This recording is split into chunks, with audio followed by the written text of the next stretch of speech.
پٹی تو شرط ہے. واش روم میں اذان سن کر جواب دینا کیسا ہے؟ واش روم میں تو دے سکتے ہیں, ٹوائلٹ میں نہیں دے سکتے. ٹھیک. اب ہمارے ملکوں میں واش روم اور ٹوائلٹ ساتھ ساتھ ہے. ٹوائلٹ صرف وہ کموڈ کی یا انڈین WC کی سیٹ ہے. جیسے ہی سیٹ سے آپ نیچے اترتے ہیں تو وہ پاک جگہ ہے, وہ تو واش روم ہے, وہاں پہ آپ بسم اللہ پڑھ کے وضو بھی کر سکتے ہیں, وہ تو صاف ستھری جگہ ہے, وہاں آپ جو مرضی کریں, وہ اس میں کیٹیگری میں نہیں آتا.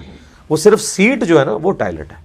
اب چونکہ ہمارا اٹیچ بات ہے دونوں چیزیں, تو ہم, اور دعا کے لیے ضروری نہیں کہ آپ نے دروازے سے باہر دعا مانگنی ہے, آپ اس سیٹ پہ چڑھنے سے پہلے بھی دعا مانگ سکتے ہیں, وہ آپ کی داخل ہونے سے پہلے کی دعا. باقی وہ نبی علیہ السلام کے زمانے میں تو کوئی ٹوائلٹ اس طرح تو نہیں بنے ہوئے تھے.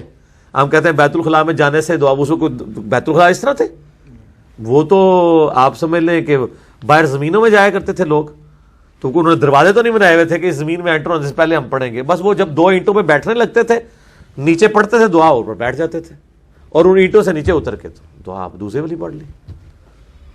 کیا تہجد کے لیے سونا ضروری ہے؟ کوئی سونا ضروری نہیں ہے. تہجد, وطر, تراوی یہ ایک ہی نماز کے نام ہے, میں نے ثابت کیا ہے, اور یہ بالکل سونے کی شرط بالکل باطل ہے ان کی, کوئی سونے کی شرط نہیں ہے. اور اگر کوئی کہتا ہے کہ سونا شرط ہے, وہ دلیل لے کے آئے.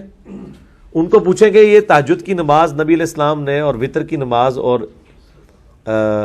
تراوی کی نماز جامع ترمذی میں آتا ہے کہ عشاء کے ساتھ بھی پڑھی ہے, مڈ نائٹ میں بھی, آخری رات میں پڑھی ہے, تو آپ پڑھ سکتے ہیں.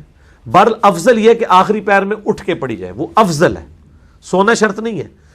حنفی اس کو سونے کو شرط کہتے ہیں, تو انہوں نے اس کے ہیلا بھی نکالا ہوا ہے.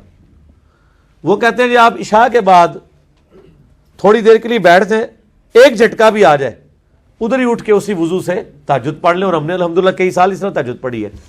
اب تو ہمیں پتہ چل گیا کہ اس کی ضرورت ہی نہیں. صحیح مسلم میں 1724 نمبر حدیث ہے کہ نبی علیہ السلام وطر کے بعد ہمیشہ 2 نفل پڑھتے تھے, اور سنن دارمی میں, مسند احمد میں, باقی کتابوں میں, مشکات میں موجود ہے کہ جو 2 نفل پڑھتا ہے وہ تہجد کا ایکویلنٹ ہے. میرا تو اس پہ کلپ بھی ریکارڈڈ ہے.